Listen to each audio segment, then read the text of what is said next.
দর্শক, মার্কিন president Donald Trump গত 2 মাসে 37 বার বলেছেন ইরানের সাথে চুক্তি হয়ে যাচ্ছে, কিন্তু আজ পর্যন্ত চুক্তি হয়নি। তিনি গতকালও বলেছেন যে 2-3 দিনের ভেতরে চুক্তি হয়ে যাবে ইরানের সাথে। মার্কিন গণমাধ্যমগুলো প্রশ্ন তুলেছে, যদি এবার চুক্তি না হয় তাহলে ট্রাম্পের অবস্থা কি হবে। এপাশে যে লেবাননকে কেন্দ্র করে ইরান এবং ইসরায়েলের ভেতরে খুব সংক্ষিপ্ত পরিসরে বাট বেশ শক্ত যুদ্ধ হয়ে গেল, সেই লেবাননের উপর কিন্তু ইসরায়েল আবার হামলা চালিয়েছে। তার মানে ইসরায়েল এবং হিজবুল্লাহর ভেতরে যুদ্ধ চলছে। এর ভেতরে গত রাতে হিজবুল্লাহর একদল যোদ্ধা ইসরায়েলের ভিতরে ঢুকে পড়েছিল এবং তারা ইসরায়েলি সেনাদের উপরে গোলাগুলি চালিয়েছে। লেবানন পরিস্থিতি ইসরায়েলের জন্য এতটাই জটিল হয়ে উঠেছে যে ইসরায়েলের জাতীয় নিরাপত্তা বিষয়ক মন্ত্রী ইটামার বেন গাভির বলেছেন যে লেবাননের উপর শুধু যুদ্ধ করলেই হবে না, লেবানন থেকে নারীদেরকে ধরে আনতে হবে আর তরুণী এদেরকে অপহরণ করে আনতে হবে, যাতে হিজবুল্লাহর উপরে কার্যকরভাবে চাপ সৃষ্টি করা যায়। তার মানে তারা যে যুদ্ধ করছে হিজবুল্লাহর উপরে, সেই যুদ্ধ আসলে খুব একটা কাজে আসছে না, এটা বোঝা যাচ্ছে। ইটামার বেন গাভিরের এই রকমের উগ্রবাদী কথাবার্তা কাজকর্মের জন্য তার উপরে ফ্রান্স নিষেধাজ্ঞা আরোপ করেছে। ফ্রান্স বলেছে এই ইটামার বেন গাভির ফ্রান্সে প্রবেশ করতে পারবে না। এদিকে হরমুজ প্রণালীতে আমেরিকার যে অ্যাপাচি হেলিকপ্টার বিধ্বস্ত হয়েছে, কোনো সূত্র বলছে সেটা ইরানের আঘাতে হয়েছে। এ ব্যাপারে মার্কিন প্রেসিডেন্ট ডোনাল্ড ট্রাম্প কিছু কথা বলেছেন। আরেকটি গুরুত্বপূর্ণ খবর আছে, সেটি হচ্ছে ইরান এবং ইসরায়েলের ভেতরে যে সংক্ষিপ্ত পরিসরে 2 দিন আগে যুদ্ধ হয়ে গেল, সেই যুদ্ধে ইরানের ক্ষেপণাস্ত্রের আঘাতে ইসরায়েলের রামাত ডেভিড বিমানবন্দরের বিমানের হ্যাঙ্গার মারাত্মকভাবে ক্ষতিগ্রস্ত হয়েছে। সেখানে ডাইরেক্ট ক্ষেপণাস্ত্র আঘাত এনেছিল। তো সুপ্রিয় দর্শক, এই সব বিষয় নিয়েই এখন বিস্তারিত আলোচনা করব। আশা করি আপনারা সঙ্গেই থাকবেন, আর ভিডিও ভালো লাগলে লাইক কমেন্ট শেয়ার করবেন এবং চ্যানেলটি সাবস্ক্রাইব করে সাথেই থাকবেন। দর্শক, প্রথম আলোচনা যেটা করতে চাই সেটি হচ্ছে যে মার্কিন প্রেসিডেন্ট ডোনাল্ড ট্রাম্প তিনি গত 2 মাসে অন্তত 37 বার তিনি বলেছেন যে ইরানের সাথে চুক্তি হয়ে যাচ্ছে, কিন্তু আজ পর্যন্ত কোনো চুক্তির খবর নেই। এ নিয়ে মার্কিন টেলিভিশন সিএনএনের ওয়েবসাইট যেটা, তাতে বিস্তারিত প্রতিবেদন প্রকাশ করা হয়েছে। সেখানে দেখা যাচ্ছে একেবারে নাম ধরে তারিখ ধরে ডোনাল্ড ট্রাম্প কোন সময় কোথায় কার কাছে কোন উপলক্ষে কি বলেছেন একদম পরিষ্কার সব কিছু মোটামুটি লেখা আছে।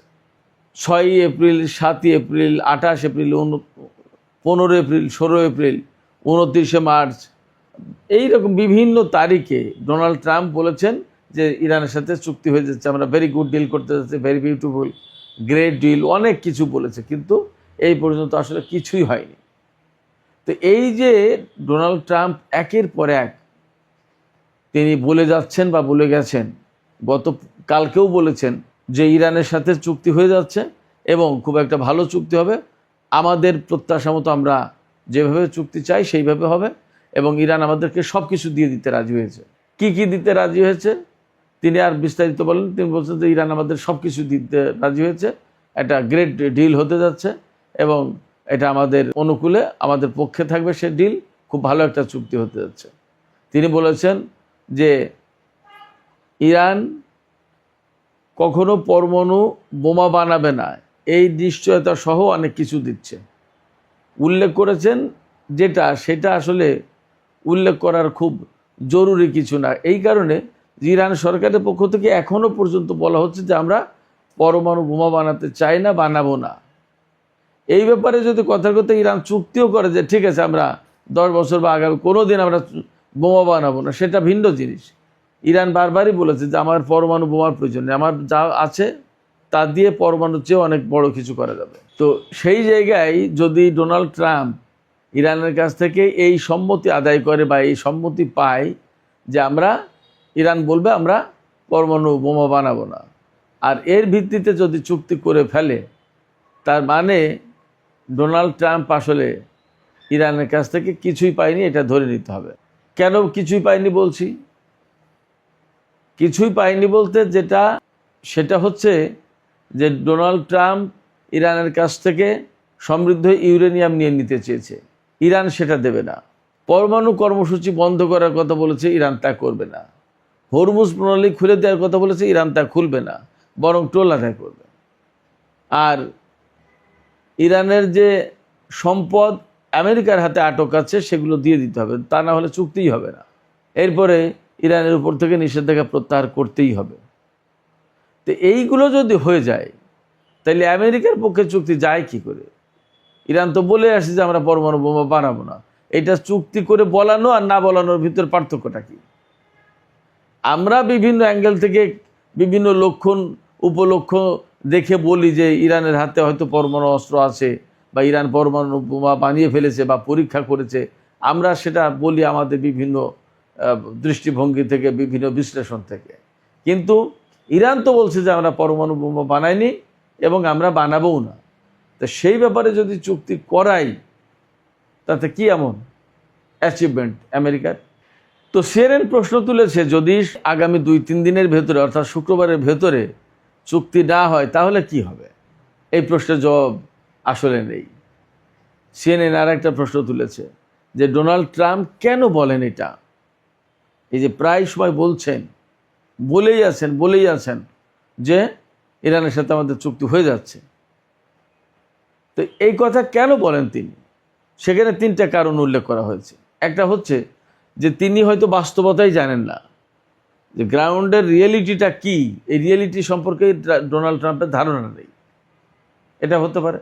আর একটা হতে পারে যে তিনি এই কথা বারবার বলে ইস্টাবলিশ করতে চান একটা চুক্তি সত্যি সত্যি হওয়াই দেবেন।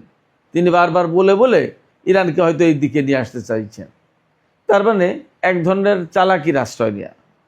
কিন্তু আসলে এটা হবে কিনা, ইরান এই চালাকিতে বা এই ফাঁদে পা দেবে কিনা, পড়বে কিনা, সেটা তো প্রশ্ন। ইরান তো এত কাঁচা কোনো ডিপ্লোম্যাটদের দেশ না যে দেশে কোনো ভালো ডিপ্লোম্যাট নেই বা ভালো বুদ্ধিওয়ালা নেতা নেই, তা তো না। বরং ইরান বছরের পর বছর, যুগের পর যুগ এই আমেরিকা, ইসরায়েল, তারপরে পশ্চিমা বিভিন্ন দেশ, মধ্যপ্রাচ্যের কত কত প্রতিবেশী দেশ, শত্রু, তাদের সাথে লড়াই করে, তাদের সাথে প্রতিদ্বন্দ্বিতা করে এ পর্যন্ত টিকে আছে এবং এই পর্যন্ত এসেছে। সেই জায়গায় ডোনাল্ড ট্রাম্প ইরানকে একটা ফাঁদে ফেলে বা বারবার বলে পারসুয়েট করে 100 বার একটা কথা বলে তার একটা প্রভাব হয়তো পড়ে, সেই রকম একটা পরিবেশ তৈরি করে ইরানকে দিয়ে চুক্তি করাবে, এটা কি সম্ভব? প্রশ্নই ওঠে না। আরেকটা কারণ বলেছে সিএনএন, যে তিনি হয়তো এই কথাগুলো বলে বিশেষ করে তেলের বাজারটা ঠিক রাখার চেষ্টা করেন। এই তো হয়ে যাচ্ছে চুক্তি, তার মানে চুক্তি হয়ে গেলে বেটার একটা সিচুয়েশনে যাবে, অতএব তেলের বাজার ডাউন হয়ে আসবে। কিন্তু আসলে তো তেলের বাজার ডাউন হয়নি। এই যে গতকাল যে খবর দেখলাম, গতকালকেও তো বলেছিলাম যে তেলের দাম, ব্রেন্ট ক্রুড যেটা তার দাম গতকাল $97-98 হয়ে গিয়েছিল। আর টেক্সাস ক্রুড যেটা, সেটার দাম আপনার $94 ব্যারেল প্রতি হয়ে গিয়েছিল। তো দাম কমলো কোথায়? যুদ্ধের আগে যেখানে $65-70 ছিল পার ব্যারেল তেলের দাম, সেই তেলের দাম এখন 100-র কাছাকাছি। যুদ্ধ চলাকালীন আরও তো বেশি উঠেছিল, এখন তো কিছুটা কমেছে, কিন্তু তাও তো 90-95-100 এর ভেতরেই থাকছে, দাম তো খুব কমেনি। ফলে ডোনাল্ড ট্রাম্প যে চালাকির আশ্রয় নিচ্ছেন, এই চালাকির আশ্রয় নিয়ে লাভ খুব একটা হবে না, বরং তিনি তার দেশের জনগণের কাছে খুব হালকা হয়ে যাচ্ছেন প্রতিদিন। দেখেছেন না গতকালকের খবর? গতকালকের মানে বাংলাদেশের টাইম আজকে, গত রাতে NBA ন্যাশনাল বাস্কেটবল দলের যে ফাইনাল ম্যাচ, সেই ফাইনাল ম্যাচ অনুষ্ঠিত হয়েছে। সেই খেলা তিনি দেখতে গিয়েছিলেন। গিয়ে যখন জাতীয় সঙ্গীত শুরু হয়েছে তখন গ্যালারির লোকজন ডোনাল্ড ট্রাম্পকে লক্ষ্য করে দুয়োধ্বনি তুলেছে, তাকে ইনসাল্ট করে বিভিন্ন রকম কথাবার্তা বলছে। আমেরিকার প্রেসিডেন্ট আমেরিকার জনগণের কাছে এই রকম বাজে অবস্থার মুখে পড়েছে খুব কমই। ডোনাল্ড ট্রাম্প কিন্তু পড়েছেন। কেন পড়েছেন? ডোনাল্ড ট্রাম্পের যে কথা, যে কর্মকাণ্ড, বাস্তবে কাজের সাথে কথার কোনো মিল নেই। তিনি বারবারই বলেন চুক্তি হয়ে যাচ্ছে, কিন্তু চুক্তি হয় না। তাহলে মানুষ তাকে খুব হালকা ভাবছে। তার অর্থাৎ ডোনাল্ড ট্রাম্পের কথার কোনো মূল্য নেই মানুষের কাছে। সারা বিশ্বেই একই অবস্থা, শুধু আমেরিকায় না, সারা বিশ্বে। তো যাই হোক দর্শক, লেবানন প্রসঙ্গে চলে আসি এবার। লেবাননে ইসরায়েল আবার হামলা চালিয়েছে বা হামলা চালাচ্ছে এবং 4 শহর খালি করে দেওয়ার জন্য নির্দেশনা দিয়েছে। সেখান থেকে লোকজন সরে যেতে শুরু করেছে এবং হিজবুল্লাহ যথারীতি যুদ্ধ করছে। আমি সর্বশেষ যা দেখেছি তাতে ইসরায়েলের হামলায় 8 জন নিহত এবং 30 জনের বেশি আহত হয়েছে আজকে। তো সেক্ষেত্রে ইরান ইসরায়েল যুদ্ধ বন্ধ হলেও ইসরায়েল কিন্তু লেবাননে আগ্রাসন বন্ধ করেনি। এটা খুবই দুঃখজনক এবং ইরান এখন কি করে সেটা একটা দেখার ব্যাপার। আমরা জানি না, যেহেতু চুক্তির কথা হচ্ছে, সেই জায়গায় ইরান একটু ধৈর্য ধরবে নাকি আবার ইসরায়েলের উপর হামলা চালাবে আমরা জানি না, দেখার ব্যাপার। তো এর ভেতরে গত রাতে হিজবুল্লাহর কিছু যোদ্ধা দক্ষিণ লেবানন থেকে ভিতরে ঢুকে গিয়ে একদল সেনা ছিল, ইসরায়েলি সেনা, তাদের উপরে গোলাগুলি চালিয়েছে। তাতে বেশ কয়েকজন সেনা আহত হয়েছে আর হিজবুল্লাহর একজন সদস্য সেখানে নিহত হয়। তো হিজবুল্লাহ আসলে ডেসপারেটলি ইসরায়েলের ভেতরে ঢুকে অভিযান চালিয়েছে। এটা কিন্তু গুরুত্বপূর্ণ একটা সিগন্যাল। তার মানে তারা হয়তোবা ইসরায়েলের ভিতরে ঢুকে যাওয়ার যে বিষয়টা, সেটা অনেকটা রেকি করার মতো বা প্র্যাকটিস করার মতো করে নিল। সামনে হয়তোবা আরও বড় কিছু দেখা যেতে পারে। এই লেবানন থেকে ইসরায়েলের ভেতরে ঢুকে এ ধরনের আরও অভিযানের সম্ভাবনা মনে হয় তৈরি হলো। এদিকে ইসরায়েলের যে জাতীয় নিরাপত্তা মন্ত্রী ইটামার বেন গাভির, এই লোক বলেছে যে হিজবুল্লাহর উপরে আরও বেশি চাপ সৃষ্টি করার জন্য লেবানন থেকে নারীদেরকে, যুবক যুবতী, তরুণ তরুণী, এদেরকে ধরে আনতে হবে। চিন্তা করেন কি ধরনের মন মানসিকতা পোষণ করে। সারা বিশ্বে এই লোক উগ্রবাদী হিসেবে পরিচিত। ফ্রান্স তার উপরে আজকে নিষেধাজ্ঞা আরোপ করেছে তার এই উগ্রবাদী কথাবার্তা, উগ্রবাদী আচরণের কারণে। দেখা যাক কি হয়। এপাশে ইটালিও এই ইটামার বেন গাভিরের ব্যাপারে কড়া বক্তব্য দিয়েছে ইটালির পররাষ্ট্রমন্ত্রী। ইটালির সাথে তো ইসরায়েলের সম্পর্ক চরম খারাপ অবস্থায় গেছে, সেটা তো আপনারা সবাই জানেন। তার মানে ইউরোপের দেশগুলোতে ইসরায়েলের অবস্থা কিন্তু দিন দিন ভীষণ খারাপ হয়ে যাচ্ছে। 2-3 দিন আগে তো একটা জনমত জরিপ এসছে যে সারা বিশ্বের 28টা দেশে ইসরায়েলের ব্যাপারে জনমত জরিপ করা হয়েছে। তাতে 21-22টা দেশে শতকরা 80% লোক ইসরায়েলকে অপছন্দ করে। এই ইসরায়েল এবং ইরানের ভেতরে গত 2 দিন আগে যে যুদ্ধ হয়ে গেল, সেই যুদ্ধে ইরান সবচেয়ে গুরুত্ব দিয়ে হামলা চালিয়েছিল রামাত ডেভিড এয়ারপোর্টে। এই রামাত ডেভিড এয়ারপোর্ট সম্পর্কে আমি আপনাদেরকে বলেছিলাম। রামাত ডেভিড এয়ারপোর্ট হচ্ছে ইসরায়েলের উত্তরাঞ্চলে অবস্থিত এবং এটি 1942 সালে ব্রিটিশরা প্রতিষ্ঠা করেছিল দ্বিতীয় বিশ্বযুদ্ধের সময়। তারপরে দ্বিতীয় বিশ্বযুদ্ধ শেষে 1948 সালে তো ইসরায়েল প্রতিষ্ঠা হয়। ইসরায়েল প্রতিষ্ঠা হওয়ার পর এই বিমানবন্দরটা তাদের দখলে চলে যায়, তারা হাতে রাখে। এবং এই বিমানবন্দর থেকে লেবানন, সিরিয়া, এইসব জায়গায় ইসরায়েল এর আগে বহুবার হামলা চালিয়েছে এবং এই বিমানবন্দরটা লেবানন, সিরিয়া, এই সমস্ত জায়গায় হামলার জন্য খুব বেশি কার্যকর। এই রামাত ডেভিড এয়ারপোর্ট থেকেই লেবাননের রাজধানী বৈরুতে গত পরশুদিন হামলা চালানো হয়েছিল, যেদিন ইরান পাল্টা হামলা চালালো। রামাত ডেভিড এয়ারপোর্ট থেকে যেহেতু ইসরায়েল লেবাননের রাজধানী বৈরুতে হামলা চালিয়েছে, সেই জন্য ইরান ওই বিমানবন্দরে হামলা চালিয়েছে, যেখান থেকে হামলা চালানো হয়েছে সেখানে পাল্টা হামলা চালিয়েছে। তো এই হামলায় দেখা গেছে, স্যাটেলাইট ইমেজে দেখা গেছে যে এই রামাত ডেভিড এয়ারপোর্টের একটা হ্যাঙ্গার, যেখানে বিমান রাখা হয়, যুদ্ধ বিমান। আপনারা যদি কোনো বিমান ঘাঁটিতে গিয়ে থাকেন তাহলে দেখবেন, বিমান ঘাঁটি সামরিক বাহিনীর বিমান ঘাঁটি যেটা, সেখানে দেখবেন যে বড় বড় মানে স্টিলের বড় বড় শেড থাকে, ওগুলোকেই হ্যাঙ্গার বলে। অনেকগুলো যুদ্ধ বিমান সেখানে রাখা যায় নিরাপদে।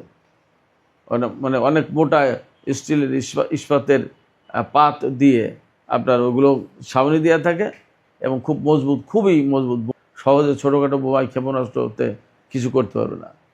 এই রকম হ্যাঙ্গারের উপরে ডাইরেক্ট হিট করেছে ইরানের ক্ষেপণাস্ত্র এবং তাতে ভেতরে কী ধরনের ক্ষয়ক্ষতি হয়েছে তা জানা যায়নি, কিন্তু ডাইরেক্ট হিট করেছে এবং সেই হ্যাঙ্গার যে ক্ষতিগ্রস্ত হয়েছে এটা স্যাটেলাইট ইমেজে দেখা যাচ্ছে। তবে আমি গত রাতে একটা বিশেষ সূত্র থেকে খবর পেলাম যে ইরান ইসরায়েলের এই যুদ্ধে ইসরায়েলের 11 জন সেনা মারা গেছে এবং বেশ কয়েকটা বিমান ধ্বংস হয়েছে।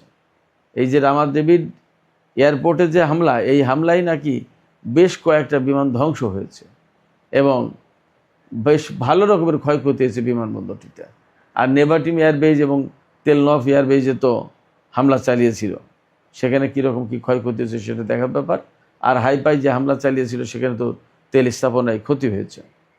তার মানে ইরান যে হামলা চালিয়েছিল ইসরায়েলের উপরে, তাতে বিভিন্ন মিডিয়াতে খবর পাওয়া যাচ্ছে তাতে ক্ষয়ক্ষতির মাত্রাটা ইসরায়েলের বেশি। ইরানের 2 জন এয়ারফোর্সের সদস্য মারা গেছে, কিন্তু ক্ষয়ক্ষতিটা নাকি ইসরায়েলের বেশি হয়েছে। এপাশে ইসরায়েল এবং ইরানের ভেতরে যুদ্ধ বন্ধ হওয়ার পরপরই আজকে হরমুজ প্রণালী এলাকায় তো আমেরিকার একটি অ্যাপাচি হেলিকপ্টার বিধ্বস্ত হলো, সেটা তো আমি বলেছিলাম দুপুরের আলোচনায়। এই বিধ্বস্ত হওয়ার কারণ কি এই সম্পর্কে এখনও পরিষ্কার করে সেন্টকম ধারণা দেয়নি, তথ্য দেয়নি, কিন্তু কোনো কোনো জায়গা থেকে কোনো কোনো সূত্র থেকে খবর পাওয়া যাচ্ছে যেটা ইরানের ক্ষেপণাস্ত্রের আঘাতে নাকি এই হেলিকপ্টার বিধ্বস্ত হয়েছে, ধ্বংস হয়েছে। এখানে প্রশ্ন আসতে পারে যে ইরান কেন এই হেলিকপ্টারের উপর হামলা চালাবে? এই হেলিকপ্টার হরমুজ প্রণালী এলাকায় টহল দিচ্ছিল। এই এলাকাটা তো ইরান মনে করে যে তাদের, সেখানে আমেরিকার প্রবেশাধিকার কী করে থাকে, সেখানে মার্কিন হেলিকপ্টারের কাজটা কি, সেখানে টহল দেওয়ার কী দরকার? এটা একটা ব্যাপার।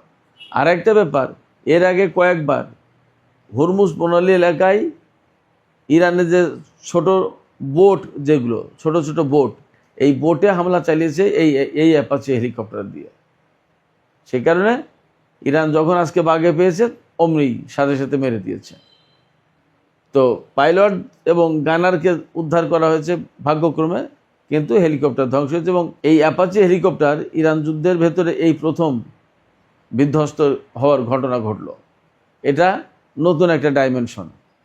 এই হেলিকপ্টার ধ্বংস হওয়ার ব্যাপারে রিপোর্টাররা ডোনাল্ড ট্রাম্পের কাছে জানতে চেয়েছিলেন যে মিস্টার প্রেসিডেন্ট, হরমুজ প্রণালী এলাকায় আমেরিকার অ্যাপাচি হেলিকপ্টার ধ্বংস হয়েছে, এই সম্পর্কে কি আপনি জানেন? তা বলছে হ্যাঁ, এটা বিস্তারিত আমি জানি।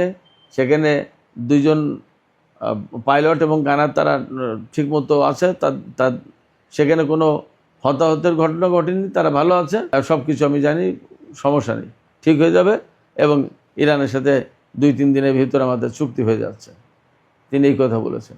তা আসলে বাস্তবতা কি আমরা জানি না, চুক্তি হবে কিনা জানি না। তবে হেলিকপ্টার যে বিধ্বস্ত হলো এবং নতুন একটা ডাইমেনশন তৈরি করলো। এর আগে বিভিন্ন ধরনের বিমান, যুদ্ধ বিমান, হেলিকপ্টার ইরানের ভেতরে হয়েছে, কিন্তু হরমুজ প্রণালী এলাকায় এই ধরনের ঘটনায় এই প্রথম ঘটলো। এবং অ্যাপাচি হেলিকপ্টার কিন্তু আমেরিকার অ্যাটাক হেলিকপ্টার, খুব দুর্ধর্ষ হেলিকপ্টার, এটা খুব কার্যকরী। সেই হেলিকপ্টার ভূপাতিত করে দিল ইরান। এবং যদি ব্যাপারটা তাই হয় তাহলে আমেরিকার ভূমিকা কি হবে সেটাও একটা দেখার ব্যাপার। তো আমরা সেই জন্য একটু অপেক্ষা করি, দেখা যাক কি হয়। সুপ্রিয় দর্শক, এখনকার আলোচনা এখানেই শেষ করতে চাইছি। যাবার আগে আমি আপনাদের কাছে জানতে চাই যে এই যে হিজবুল্লাহর যোদ্ধারা ইসরায়েলের ভেতরে ঢুকে হামলা চালিয়েছে, এই ঘটনাটাকে আপনারা কিভাবে দেখছেন? এটা কি আপনারা এভাবে দেখছেন যে এর মাধ্যমে ভবিষ্যতে আরও বড় কোনো অভিযান পরিচালনার একটা পথ খুঁজে পেল বা পরিকল্পনা করছে বা করবে? আপনাদের মতামত কমেন্টে জানাতে পারেন। আর ভিডিও ভালো লাগলে লাইক, কমেন্ট, শেয়ার করবেন এবং চ্যানেলটি সাবস্ক্রাইব করে সাথেই থাকবেন প্লিজ।